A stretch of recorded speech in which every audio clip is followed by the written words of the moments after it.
वैशाली जी आगे पढ़े। हरिओम अर्पिता, हरिओम आंटी, हरिओम सभी योगियों को। हम लोग गीता का 9वां अध्याय पढ़ रहे हैं, राज विद्या राजगुह्य योग। उसमें हम 8वां नंबर श्लोक पढ़ेंगे, श्लोक नंबर 8। इसमें भगवान बोल रहे हैं, श्री भगवान उवाच प्रकृतिं स्वामवष्टभ्य विसृजामि पुनः पुनः भूतग्राममिमं कृत्स्नम् अवशं प्रकृतिर्वशात् प्रकृतिं स्वामवष्टभ्य विसृजामि पुनः पुनः भूतग्राममिमं कृत्स्नम् अवशं प्रकृतिर्वशात्। अपनी प्रकृति को अंगीकार करके स्वभाव के बल से परतंत्र हुए इस संपूर्ण भूत समुदाय को बार बार उनके कर्मों के अनुसार रचता हूँ। हरिओम।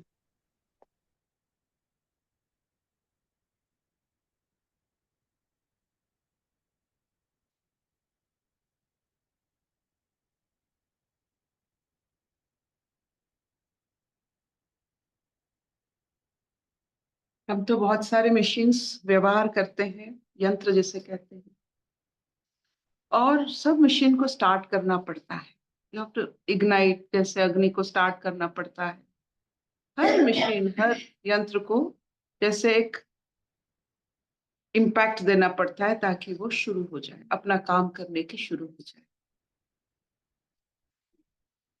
जब हम नींद से उठते हैं, अपने आप को जैसे शुरू करने के लिए हाथ पैर ऐसे फैलाते हैं, थोड़ा बहुत यहाँ वहां होते हैं, फिर हम नींद से जागृत होते हैं। और जब जमीन को उठाना पड़ता है, उसे प्लाव करना पड़ता है, कृषि करना पड़ता है। जब एक स्टूडेंट को उठाना पड़ता है, थोड़ा उसको पैट करना पड़ता है, उसको थोड़ा हल्की सी चांटा मारने से उड़ जाता है, कान मरोड़ने से उड़ जाता है।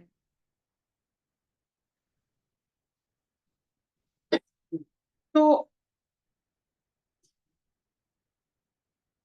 प्रकृति कैसे उठती है, उसको क्या करने से वो अपना काम शुरू करती है? क्यों तो एक कल्प में प्रकृति और पुरुष सब मिल जाते हैं, एक हो जाता है। कोई प्रकृति मैनिफेस्टेड वर्ल्ड नहीं रहता है, एक हो जाता है।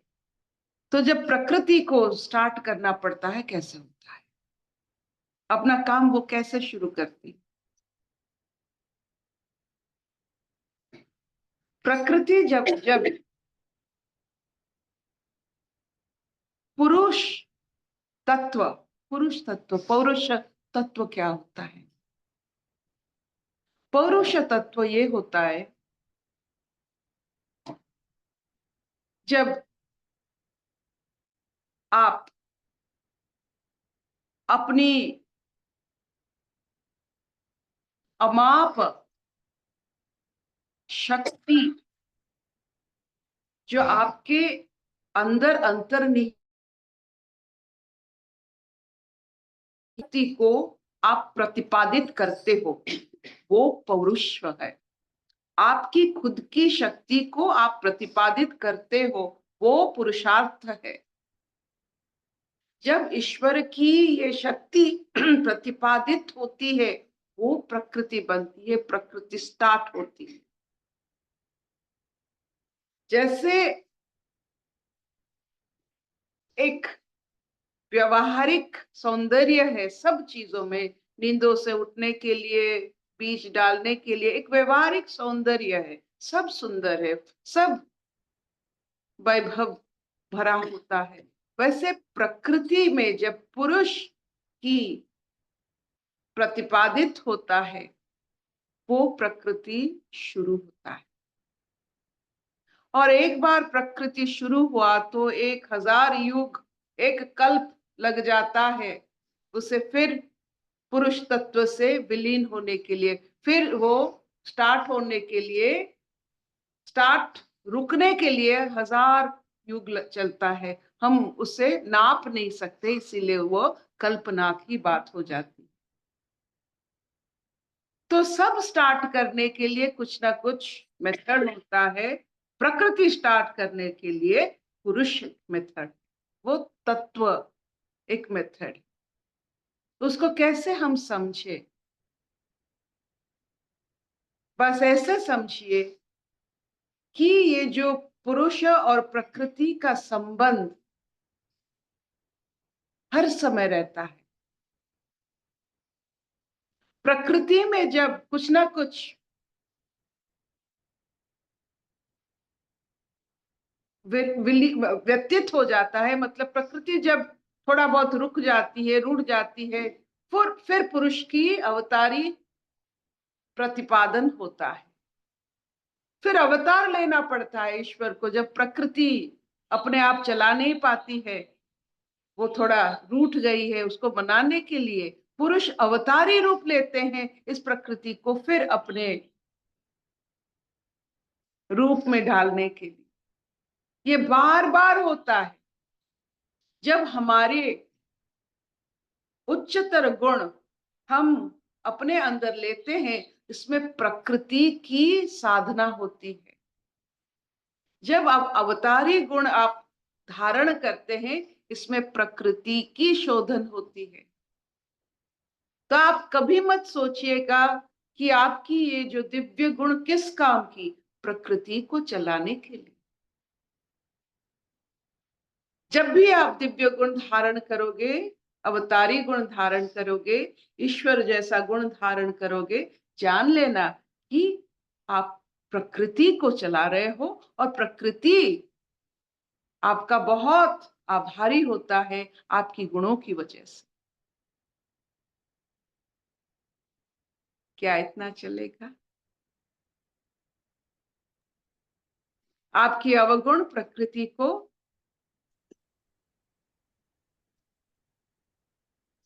क्या करती है? आपकी जो अवगुण आप धारण करते हो, प्रकृति को इसमें असुविधा होती है।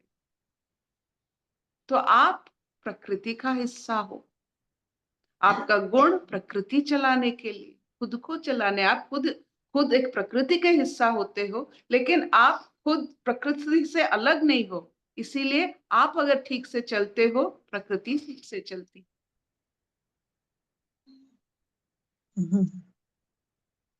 ये पूरा हाथ पैर देखिए, पूरा शरीर देखिए। ये छोटा सा नाखून, ये छोटे उंगलियों का, अगर उसमें थोड़ा कष्ट होता है, पूरा शरीर को कष्ट होता है, वो अलग नहीं है। आपको कष्ट होता है तो प्रकृति को कष्ट होती है। Don't torture yourself. हम अंश है प्रकृति की। ये बहुत गहरा विद्या है। इसीलिए टेक केयर ऑफ योरसेल्फ। आपकी गुण अवगुण, आपकी हर जो सोच है, कर्म है, ये सब प्रकृति के साथ जुड़ा होता है। Be very conscious about it. आप अबंडेंट नहीं हो, आप ऑर्फन नहीं हो, आपकी माँ है प्रकृति। क्या इतना चलेगा? हाँ हरिओम दीदी। हाँ, ये गुण और अवगुण थोड़ा सा डिटेल बताएंगे? अरे वाह। गुण और अवगुण, आप तो जानते हैं प्रकृति की 3 गुण होते हैं, सत्व रजस।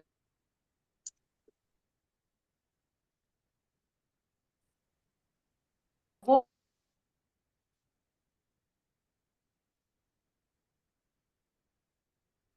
फिरोया नहीं पा, एक क्लासिफिकेशन कर रहे हो।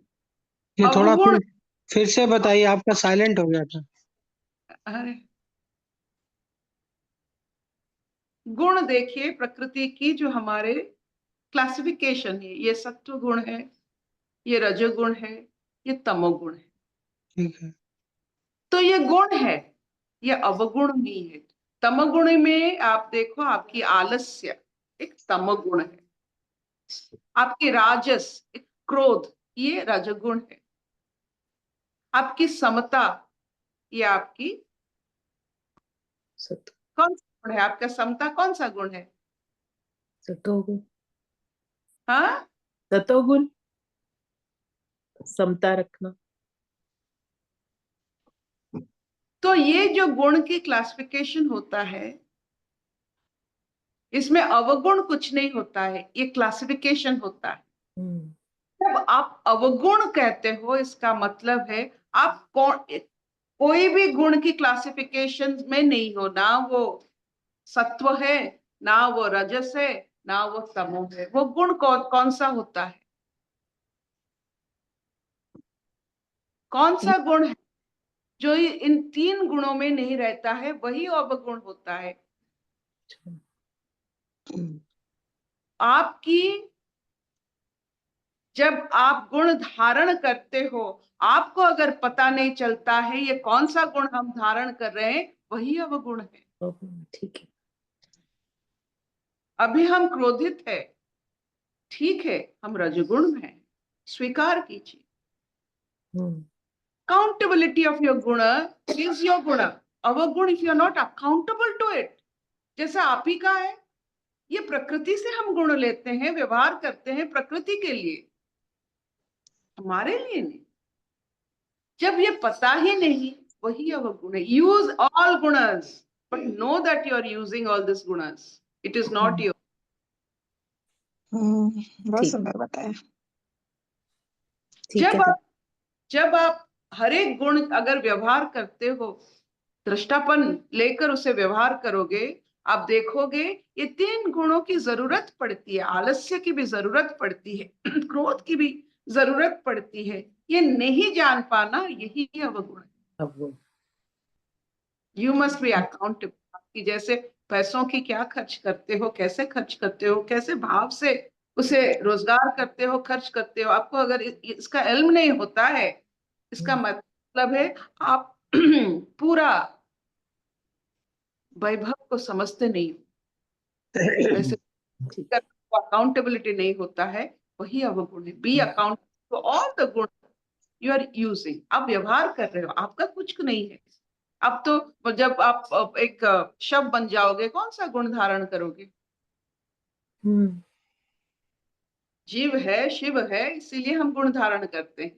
जैसे हमारे जैसे जितने देव देवी आपने देखे होंगे, वो कितने सारे आयुध, मतलब सो मेनी वेपन्स धारण करते हैं। हम भी गुण अपनी वेपन्स होते हैं, उसे धारण करना पड़ता है। और उसके लिए है कौन सा गुण धारण करने से कौन सा प्रायश्चित भी होता है।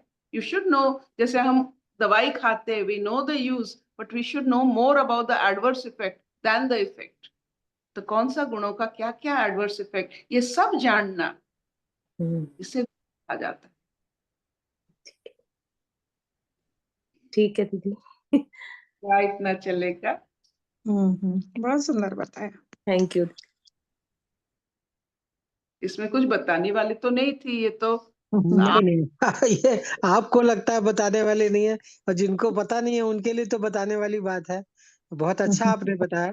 हमारा भी क्वेश्चन यही था जो अभी इन्होंने सुमन जी ने किया, लेकिन आपने सब क्लियर कर दिया कि सिचुएशन के हिसाब से आप सब कुछ यूज कर सकते हो, और आप उसके लिए नोन होना चाहिए कि आप क्या यूज कर रहे हो। बस यही आपने बताया, हमें और ऐसा उसका लगा।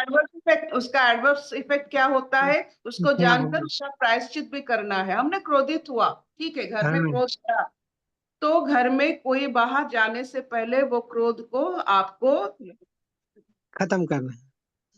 मतलब शांत करना है। खत्म नहीं होता है हाँ, उस, शांत करना है। आप देखिए उसको, समझिए।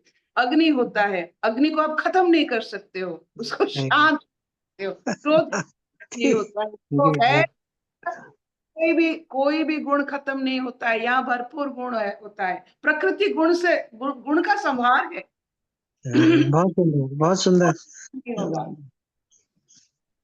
जैसे गुड आप क्लैरिफिकेशन। जानिएगा, कोई भी आपके घर में बहुत क्रोध का व्यवहार हुआ है, तो ये जरूर देखिए कोई घर से अगर बाहर जाता है, वो क्रोध शांत करके जाए। जैसे हम करते हैं, यज्ञ करते हैं, अग्नि को उत्पत्ति करते हैं, वो जो यज्ञ कुंड में अग्नि रहता है, लेकिन उसे पंचामृत में शांत करते हैं, फिर जाकर उस जगह को हम छोड़ते हैं। इसीलिए अगर घर में रहता है किसी को बाहर मत जाने दीजिए, उसे शांत बहुत कीजिए, सुंदर, जाने बहुत दीजिए। सुंदर, बहुत सुंदर, आपने बहुत सुंदर बताया। चलो, आपको अच्छा लगा? बहुत Thank अशतो मा सद्गमय तमसो मा ज्योतिर्गमय मृत्युर्मामृतंगमय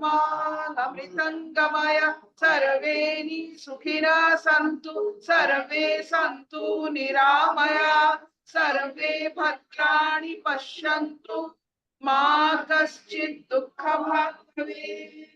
ॐ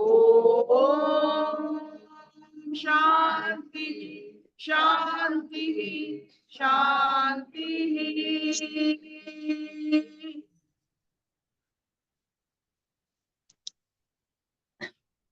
Will this do?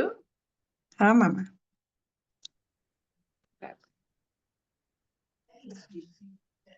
बहुत अच्छा बताया, बहुत अच्छा बताया। बहुत से क्लैरिफिकेशन हो गए हमारे तो।